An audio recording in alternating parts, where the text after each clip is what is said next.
श्रृंगी ऋषि कहते हैं पुरुषार्थ करना, मेहनत करना, बैठना मत। और जब भी तुम्हें बैठने का समय मिले तो अपने हाथ में किसी उत्तम ग्रंथ को रखना, उसको पढ़ना, क्योंकि माता जो पढ़ती है, जो विचार करती है, जो भोजन ग्रहण करती है, उसका सारा प्रभाव बालक पर पड़ता है। इतना ही नहीं, तुम जिस कमरे में जाओ, सो, अपने बेड के सामने वो चित्र लगा लेना, जिस चरित्र को तुम अपने बालक में चाहती हो उसको देखना, क्योंकि चित्र का प्रभाव चरित्र पर पड़ता है। पता लगा तीनों रानियां शुद्ध सात्विक भोजन, और कौशल्या जी के बारे में तो यहां तक कहा जाता है कि उन्होंने महाराज दशरथ के राज्य का अन्न ही नहीं खाया।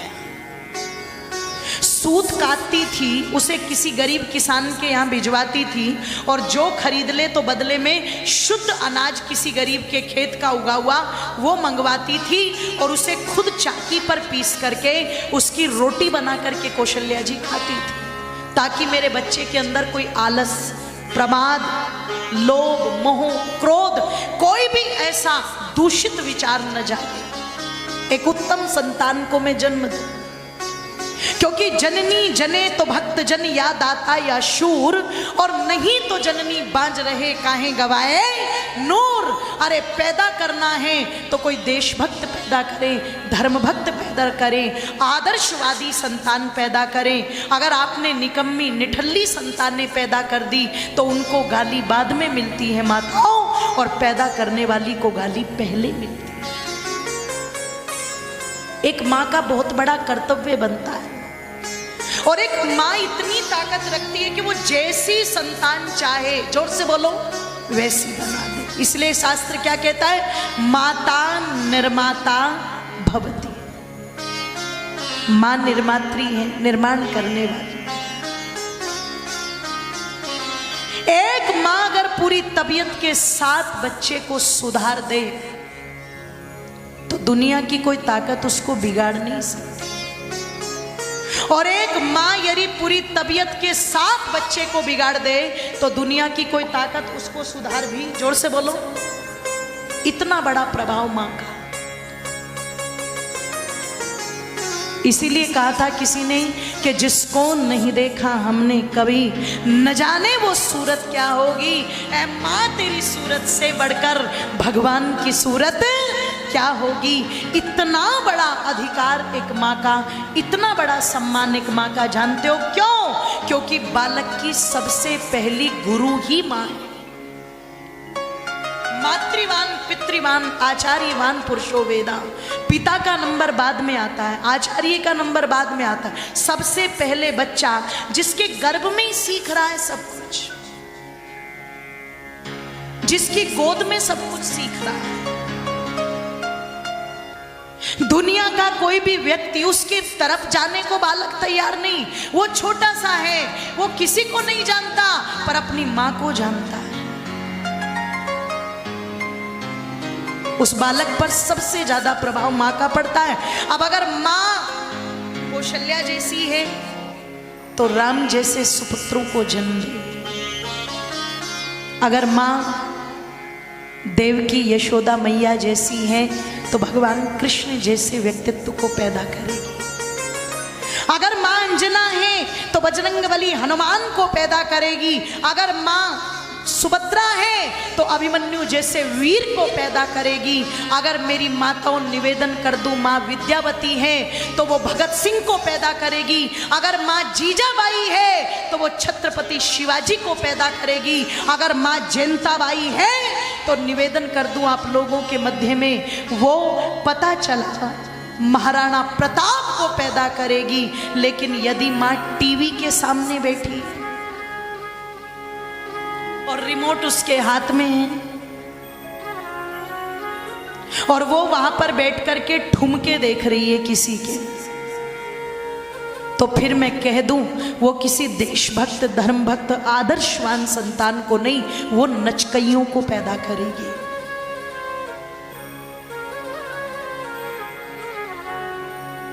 और कह दूं, नचकइयों की और नाटकबाजों की किसी को आवश्यकता नहीं होती। प्रत्येक माता पिता चाहता है हमारी संतान ऐसी हो जो दो बात हमारी सुन ले और जो हमारा सम्मान करे, हमारे महत्व को समझे, जो परिवार के साथ जुड़ कर के चले, समाज के कार्यों में सहयोगी बने और हमारा नाम रोशन करे।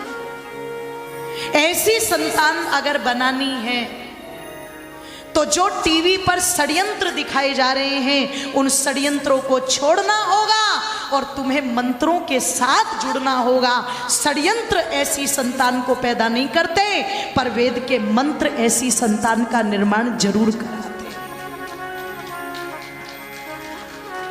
इसलिए श्रृंगी ऋषि तीनों रानियों को समझा रहे हैं, ये करना, ये करना, ये करना, ये मत करना, ऐसा खान पान मत करना, ऐसा विचार मत रखना, ऐसा चरित्र मत रखना कि जिसका उल्टा प्रभाव पड़े। और तीनों रानियां उन उपदेशों को बड़े ध्यान से सुनती है। कहते हैं जब कई महीने व्यतीत हो गए तो श्रृंगी ऋषि तो महाराज दशरथ से विदाई लेने लगे। उनको बहुत सा धन दे के, वस्त्र दे के, उपहार दे करके महाराज ने विदा कर दिया। और कहते हैं अब थोड़ा ही समय बचा था। उस शुभ घड़ी के आने में, उस पुण्य घड़ी के आने में, जिस शुभ घड़ी की प्रतीक्षा पूरी की पूरी अयोध्या नगरी को थी, जिस पावन अवसर की प्रतीक्षा पूरी की पूरी अयोध्या नगरी को थी, अरे जिसके लिए महाराज दशरथ एक एक पल को गिनते जा रहे थे, तीनों रानियों की आंखों में जो एक स्वप्न, सुंदर सपना हर समय सजा करता था और वो हर समय एक ही बात सोचती थी, मैं हम ऐसी दिव्य संतानों को पैदा करें जो इस कुल को, इस वंश को सम्मान दिलाने वाली, जो इस अयोध्या के ऐश्वर्य को संपूर्ण विश्व में, भूमंडल में फैलाने वाली हो। इसलिए अपने अपने स्तर पर प्रत्येक माता का पुरुषार्थ चल रहा है। और वो कैसे चल रहा है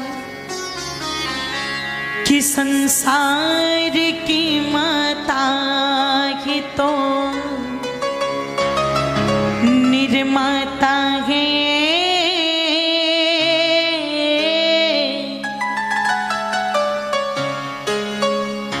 इसीलिए तो चामा का नाता है। दोनों हाथों को खोल दीजिए। माँ चाहे मंदिर में हो और माँ चाहे घर में हो, माँ का नाता तो हमेशा, जोर से बोलो, इसीलिए क्या कहा, तूने मुझे बुलाया शेरों वाली, मैं आया शेरों वाली। अच्छा, शेरों वाली किसको कहा गया? एक तो शेरों वाली वो है जिसको मेरी माताओं आप पूजती हो, पर मैं अगर अपनी नजरों से देखती हूँ तो मेरी नजर में तो जो शेर जैसे बेटों को पैदा करती हैं वही माँ क्या है बोलो? शेरों वाली। संसार की माता ये तो निर्माता है, इसलिए तो ऊंचा माँ का नाता है, इसलिए तो ऊंचा माँ का नाता है। दोनों हाथों को उठा करके एक साथ